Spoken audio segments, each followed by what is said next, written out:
Oi pessoal, tudo bem? Essa aula é sobre a fisiopatologia da hiponatremia associada ao exercício. A gente vai dividir ela em duas partes. Essa primeira parte é a mais importante para a gente entender por que acontece a hiponatremia associada ao exercício e entendendo como que ela acontece, por que ela ocorre, a gente consegue entender como prevenir e como manejar caso ela venha a ocorrer. Então, existem, teoricamente, várias coisas que podem contribuir para o desenvolvimento de hiponatremia.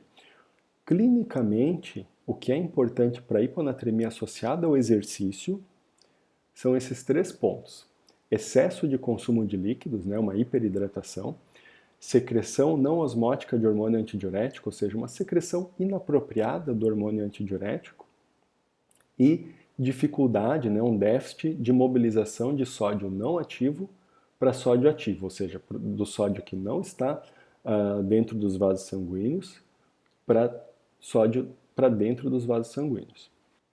Primeiro ponto, tá? Para desenvolver hiponatremia associada ao exercício, o atleta, estou falando da hiponatremia clinicamente significativa, aquela que é potencialmente fatal, o atleta tem que se hiperidratar, beber em excesso.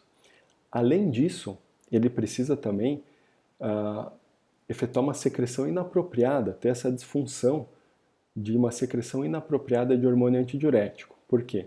O hormônio antidiurético secretado na hipófise posterior, ele vai fazer com que seja reabsorvida água livre lá no final dos túbulos do rim, antes de se concentrar o líquido na urina. Então vai fazer com que esse líquido seja reabsorvido para a circulação, fazendo assim uma urina concentrada em pouco volume. Tá? Então a gente precisa hiperidratar e precisa com que o rim retenha essa hiperidratação, esse excesso de líquido que a gente tem. Tá? Precisa dessas duas coisas. E precisa de uma terceira coisa. Precisa de uma incapacidade de mobilizar sódio dos ossos e articulações para a circulação. Porque mesmo se você está hiperidratado, né, ou seja, bebeu em excesso e teve a secreção inapropriada de hormônio antidiurético que faz você reter esse excesso ao invés de urinar, se você consegue, seu corpo consegue mobilizar sódio dos ossos e cartilagem principalmente para o intravascular, você vai compensar esse excesso de líquido com esse sódio que você está recrutando para o intravascular.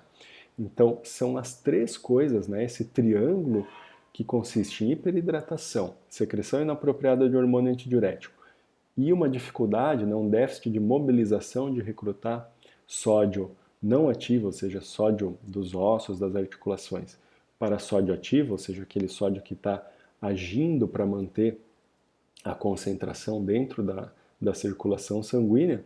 Então são essas três coisas que precisam para desenvolver hiponatremia associada ao exercício. Não é uma nem duas, são as três. Tá?